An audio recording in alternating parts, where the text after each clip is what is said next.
Are you constantly saying yes when you really want to say no?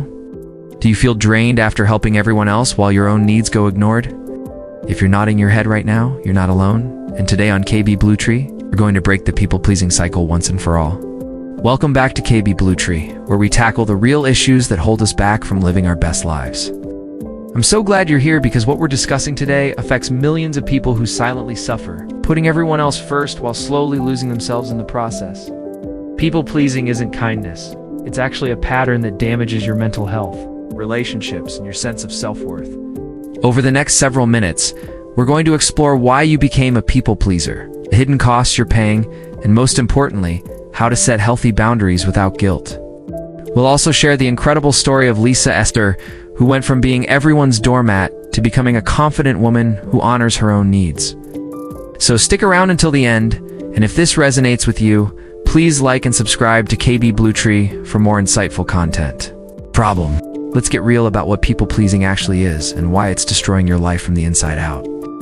People-pleasing isn't about being nice or helpful. It's a compulsive pattern where you prioritize others' needs, feelings, and opinions above your own to avoid conflict or rejection.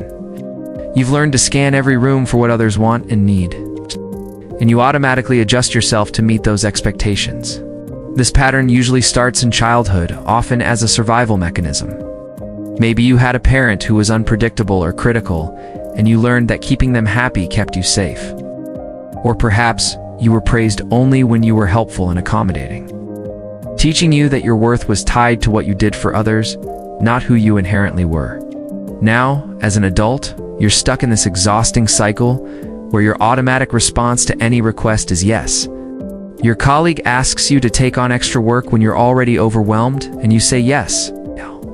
Your friend wants you to cancel your plans to help with their crisis, and you say yes. Your family expects you to host every holiday, regardless of your stress level, and you say yes. But here's what's really happening beneath the surface. Every time you say yes when you mean no, you're sending a message to yourself that your needs don't matter. You're teaching yourself that other people's comfort is more important than your own well-being. And over time, this creates a deep resentment that festers inside you. You start feeling angry at the people you're helping, even though they're just accepting what you're offering. You feel exhausted, burned out, and invisible because no one seems to care about what you need. But the painful truth is that you've trained everyone around you to take from you without giving back because you'd never communicate your actual needs or limitations. The toll on your mental health is severe. People pleasers have significantly higher rates of anxiety and depression because they're constantly living in fear of disappointing others. You're always on high alert, monitoring everyone's reactions and moods, trying to prevent any negative feelings directed toward you, which is absolutely exhausting. Your physical health suffers too. The chronic stress of never saying no and constantly overextending yourself leads to fatigue, headaches, digestive problems, and a weakened immune system. Your body is literally breaking down under the weight of everyone else's expectations and your inability to protect your own boundaries. And let's talk about your relationships, which ironically suffer the most from your people-pleasing. You think you're maintaining relationships by always being available and agreeable, but you're actually building connections based on a false version of yourself. Nobody really knows the real you because you're too busy being what you think they want you to be. The saddest part is that authentic intimacy becomes impossible. Real relationships require honesty, vulnerability, and the ability to sometimes disappoint each other and work through it. But you're so terrified of conflict or rejection that you never show up authentically, which means you never experience the deep connection you're actually craving. You've also likely attracted people who take advantage of your giving nature. Takers can sense people pleasers from a mile away, and they gravitate toward you because they know you won't set limits. Meanwhile, healthy people might actually pull away because the relationship feels one-sided, and they sense something inauthentic about your constant accommodation. Solutions. Now let's dive into how to break free from people-pleasing and start setting boundaries that protect your well-being. The first step is understanding that boundaries aren't walls, they're guidelines for how you want to be treated. Boundaries are actually acts of love for yourself and for others because they create clarity and prevent resentment from building up. Start by identifying your current boundaries or lack thereof. Take an honest inventory of where you're overextending yourself, saying yes when you mean no, or allowing behavior that doesn't feel good. Write down specific situations where you feel resentment, anger, or exhaustion, because those feelings are your internal alarm system telling you a boundary has been crossed. Next, you need to get clear on your values and priorities. What actually matters to you in life? What do you need to feel healthy, balanced, and fulfilled? When you know your own values, it becomes much easier to say no to things that don't align with them, because you're saying yes to something more important yourself. Practice the power of the pause. When someone asks you for something, resist the urge to immediately say yes. Instead, say something like, "Let me check my schedule and get back to you," or "I need to think about that." This gives you time to check in with yourself about what you actually want to do, not what your people-pleasing programming is telling you to do. Learn to say no without over-explaining or apologizing excessively. Simple "I can't commit to that" or "that doesn't work for me" is a complete sentence. Don't owe anyone a detailed explanation or justification for your boundaries. And over-explaining actually weakens your boundary by suggesting it's negotiable. Start small with low-stakes boundaries to build your confidence. Maybe it's declining a social invitation when you're tired, or not responding to a text immediately, or ordering what you actually want at a restaurant instead of what's easiest. Each small boundary you set is practice for the bigger ones. And it helps you see that people don't actually abandon you when you honor your needs. Identify and challenge your people-pleasing thoughts. When you notice yourself about to say yes out of obligation, pause and ask yourself what you're afraid will happen if you say no. Usually it's catastrophic thinking like "they'll hate me" or "I'll be all alone." These thoughts are almost never accurate, and challenging them helps you see reality more clearly. Expect and prepare for discomfort and guilt.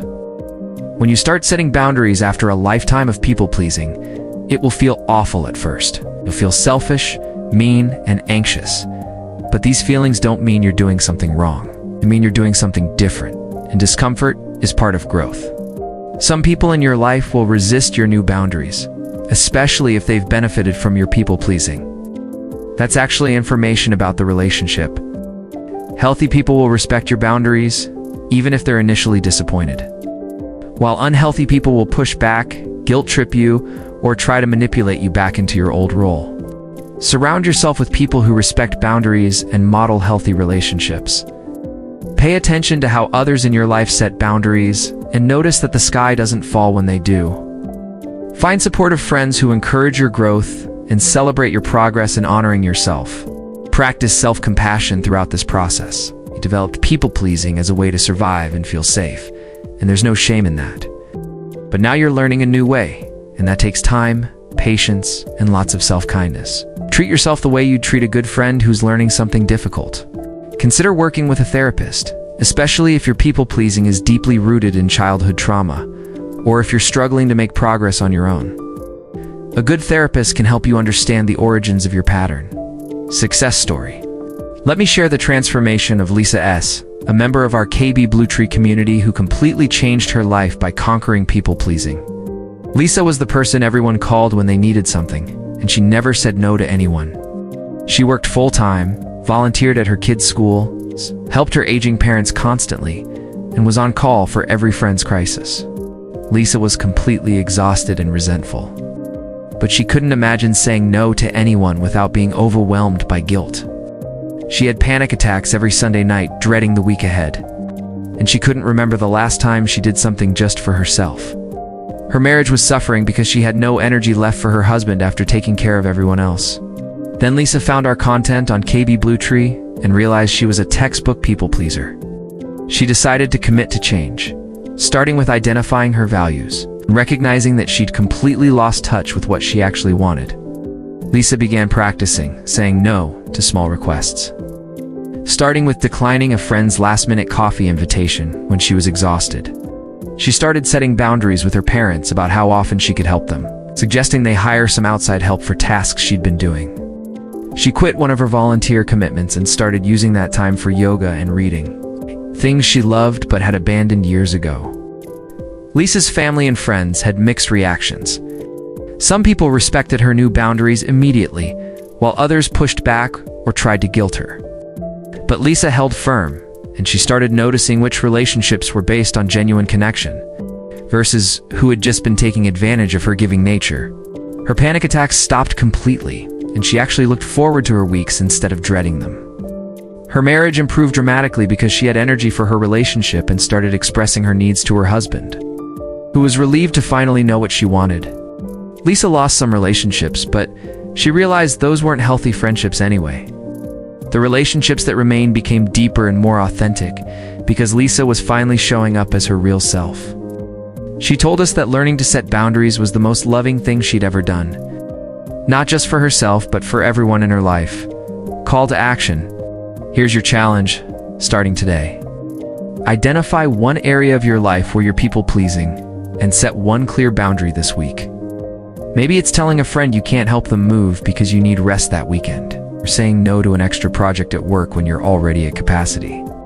Write down your boundary, practice saying it out loud, and then follow through even when the guilt comes. Remember, the discomfort you feel is just your nervous system adjusting to a new pattern. It's not evidence that you're doing something wrong.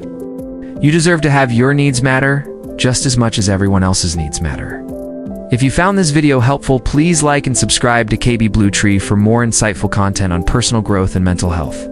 Drop a comment below sharing your biggest people-pleasing struggle or your first boundary-setting success, because your story might inspire someone else in our community to make the change they need. And share this video with anyone you know who constantly puts themselves last, because everyone deserves to honor themselves. Thank you for being part of the KB Blue Tree community, and remember, setting boundaries isn't selfish.